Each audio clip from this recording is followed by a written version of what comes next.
Sebuah telaga di sebuah taman.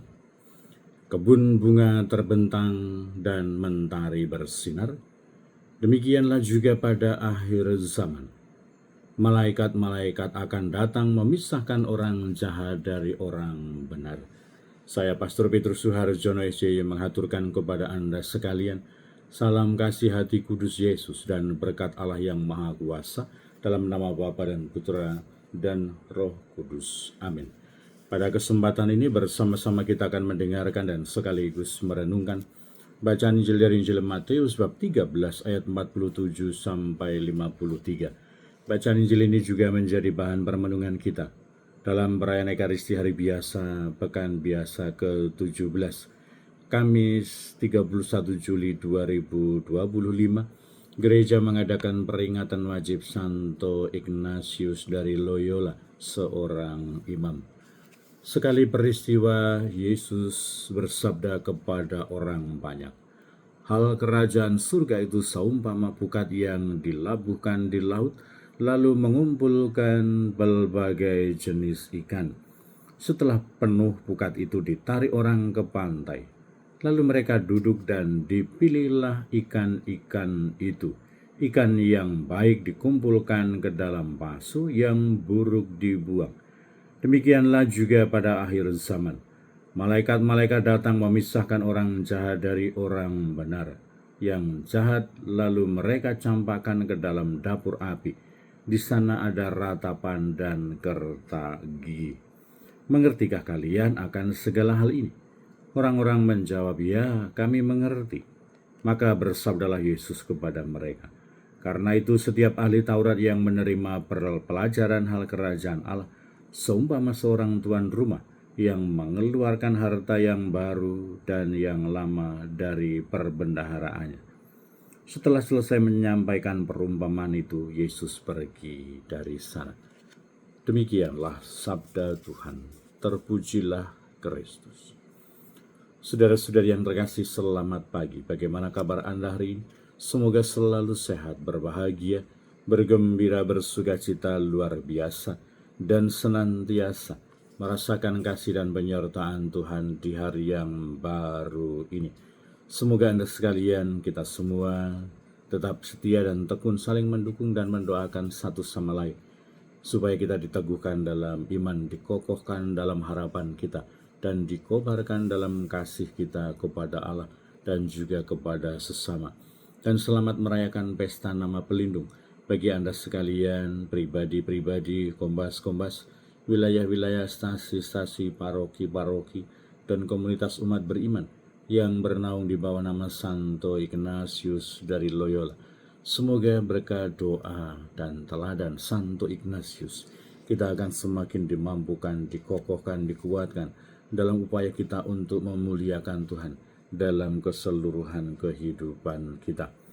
Kita dukung, kita doakan mereka yang tua, yang lansia, yang sakit. Kita berdoa untuk mereka yang masih kecil, yang masih dalam masa pertumbuhan. Kita berdoa untuk mereka yang masih di bangku pendidikan. Kita juga berdoa untuk mereka yang sudah selesai sekolah dan sedang mencari pekerjaan dan juga teman hidup yang baik.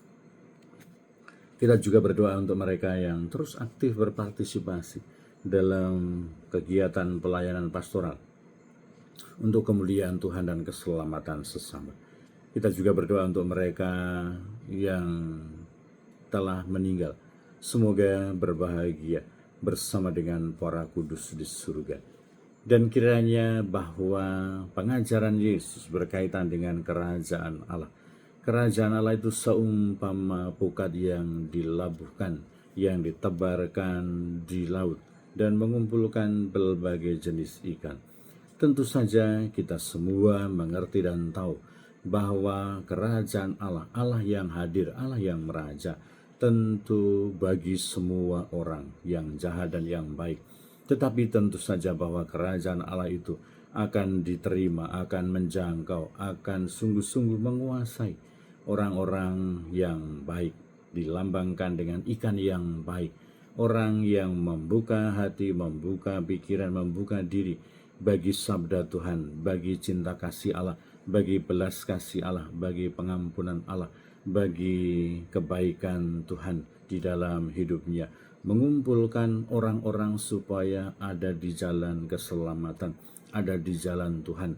Mereka menjadi pribadi-pribadi yang berani dan mampu untuk membalas belas kasih dan kebaikan Tuhan, bukan menyangkal Tuhan, bukan menolak Allah, bukan menolak belas kasih dan cinta kasih Allah.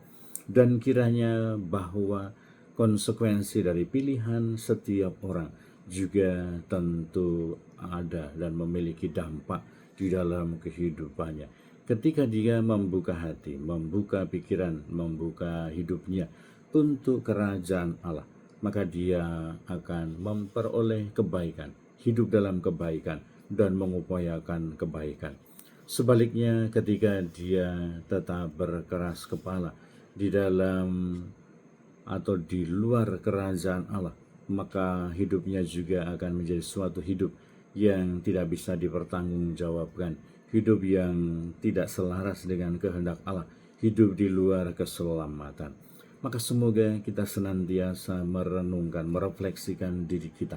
Apakah kita membuka hati, membuka diri, membuka pikiran kita untuk kerajaan Allah, untuk kebaikan Tuhan, untuk belas kasih Allah, dan berusaha menghadirkannya, membuat dunia kita, membuat hidup kita semakin dikuasai oleh hadirnya kerajaan Allah.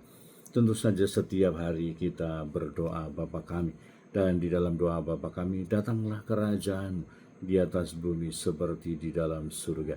Semoga demikianlah adanya upaya kita, perjuangan kita untuk senantiasa menerima kerajaan Allah di dalam hidup kita, di dalam pikiran kita, di dalam hati kita. Tetapi lebih daripada itu, semoga kita juga digerakkan, dikuatkan, dimampukan untuk senantiasa menghadirkan kerajaan Allah di dalam kehidupan kita.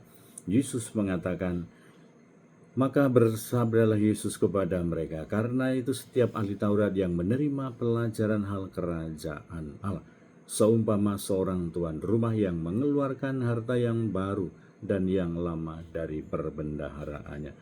Konsep tentang kerajaan Allah, seperti apa kerajaan Allah, bagaimana menghadirkan kerajaan Allah itu, tentu akan merasuk ke dalam pikiran, ke dalam hati manusia. Dan tentu saja itu akan memperbaharui apa yang ada di dalam pikirannya, apa yang ada di dalam hatinya, apa yang ada di dalam hidupnya. Semoga karena hadirnya dan karena menerima kerajaan Allah, hidup kita sungguh-sungguh diperbaharui dalam Tuhan. Berkat Allah yang Maha Kuasa dalam nama Bapa dan Putra dan Roh Kudus. Amin.